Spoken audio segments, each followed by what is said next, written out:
queríamos preguntarle qué opinión tiene usted sobre estos aspectos, comenzando con todo el problema de la minga y todo el problema del paro nacional, que parecía iba a ser una sonada como las de Chile, que incendiaron iglesias y todo.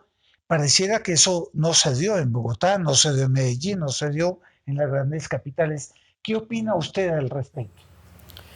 Bueno, comencemos por el tema de la minga, que captó la atención de los colombianos durante varias semanas. Pero comencemos por llamar las cosas por su verdadero nombre. Eso no era una reivindicación de los derechos de los indígenas. No era sino un instrumento del Foro de Sao Paulo para desestabilizar al gobierno, un paso más para el proceso de la toma del poder que tienen en sus proyectos la izquierda latinoamericana, especialmente para Colombia. Entonces, por eso hicieron que coincidiera esa marcha masiva del pueblo indígena del Cauca con el proyectado paro nacional que se realizaría en Bogotá el 21 de octubre.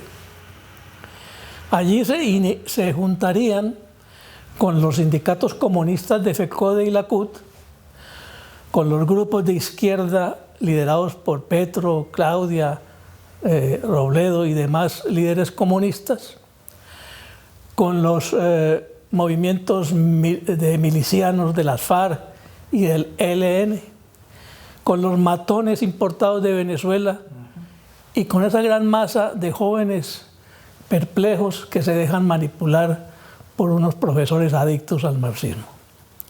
Estaba todo preparado, pues, para dar un golpe de Estado y tomarse el poder, o por lo menos allanarlo, para la toma del poder en el 2022.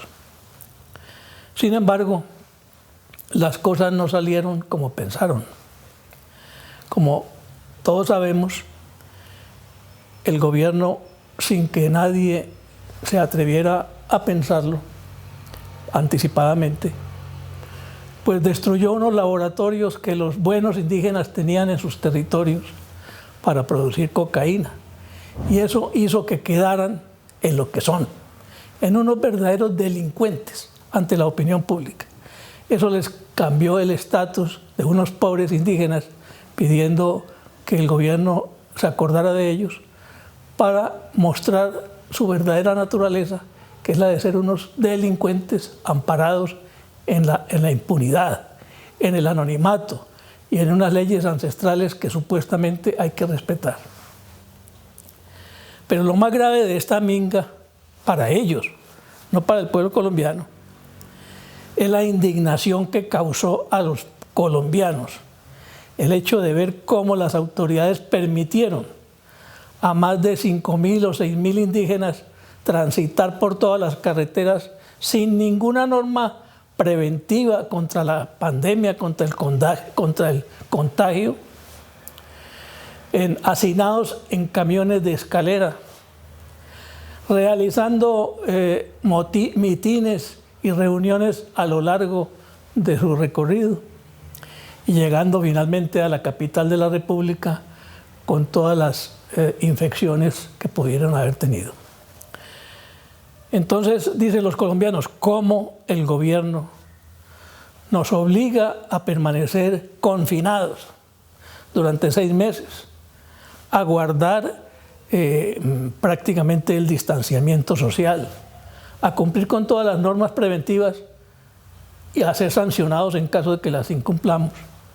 En cambio, a estos miles de indígenas se les permite transitar libremente por todo el país sin cumplir con ningún requisito. ¿Es que acaso tienen un privilegio ellos sobre el resto de colombianos? Y también nos preguntamos, ¿cómo es posible que el país se someta a una crisis económica después de un cierre de la economía durante un semestre y permita este genocidio? Porque es un genocidio llevar miles de personas sin ninguna prevención a lo largo y ancho del país. Entonces yo creo que ha despertado el pueblo colombiano frente a una dura realidad, que es la falta de gobierno.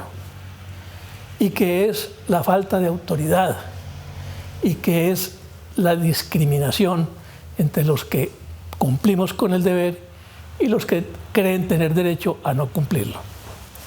De manera que, tristemente, terminó para ellos la tal minga. Tuvieron que salir en carrera a defender lo que quedaba de sus laboratorios de cocaína, y el paro nacional, que se apoyaba en esos miles de pobres indígenas esclavizados por sus cabecillas y de una cantidad de estudiantes que ya los tenían preparados para marchar sin saber por qué, pues ese paro fracasó. De manera que tristemente hasta ahí llegó esa famosa movilización de la izquierda, pero no creamos que allí terminan las cosas. Habrá motivos para que ellos inventen otras marchas, otros paros, otras azonadas, porque para ellos realmente lo que les interesa es desconocer los resultados de las urnas. Cambian el resultado de las urnas por el motín callejero, por la violencia, por la anarquía y por el desorden. Sin embargo, yo tengo la esperanza de que aquí, doctor Luis Fernando, no va a ocurrir lo que ocurrió en Chile, porque en Colombia tenemos unas condiciones sociológicas un poco diferentes. Somos hermanos del pueblo chileno en muchas cosas, pero nos hemos preguntado, después de estudiar detenidamente este fenómeno, ¿por qué en Colombia no ha progresado el comunismo? ¿Por qué la semilla del comunismo pega tan fácilmente en Cuba, en Venezuela, en Bolivia, en la Argentina y en Chile? ¿Y por qué no pega en Colombia? Hay una razón muy clara, una razón superior a los intereses del Estado, y esa razón es la familia. La familia colombiana, que ha transmitido durante siglos a los hijos, a los nietos, los principios universales de la civilización occidental, que ha transmitido el Evangelio, que ha transmitido los principios de la democracia. Eso lo aprendimos en la familia. Eso no lo aprendimos en el colegio ni en la calle. Entonces, ¿qué ocurre? Que esos principios son superiores a todos los movimientos ideológicos que llegan, pasan y se van. Por eso aquí en Colombia y en el mundo entero, la izquierda, alentada ahora por esa nueva teoría del nuevo orden mundial, tiene como objetivo la destrucción de la familia, porque es el principal obstáculo para ellos tomar las riendas del poder a nivel universal.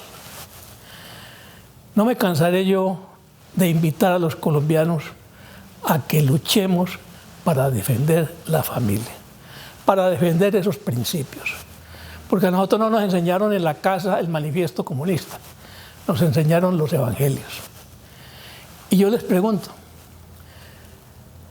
¿cuál de esas dos doctrinas ha traído más beneficio a la humanidad?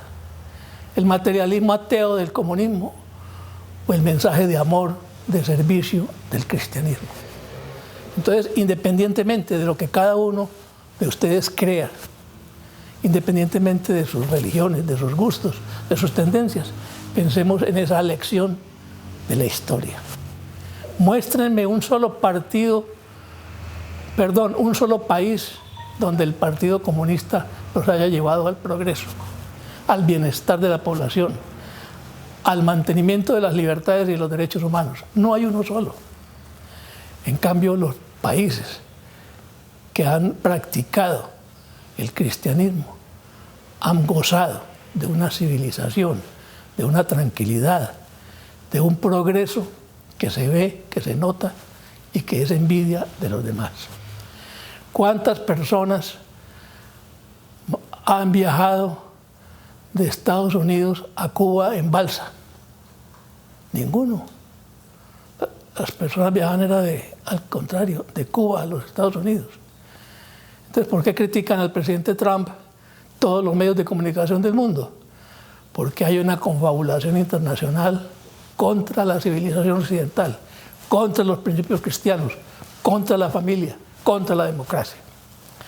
De manera que démosle entierro de tercera a esa minga, mi querido doctor, Esperemos que ya no vuelva a ocurrir en los próximos años y sentémonos a pensar en los grandes problemas del país.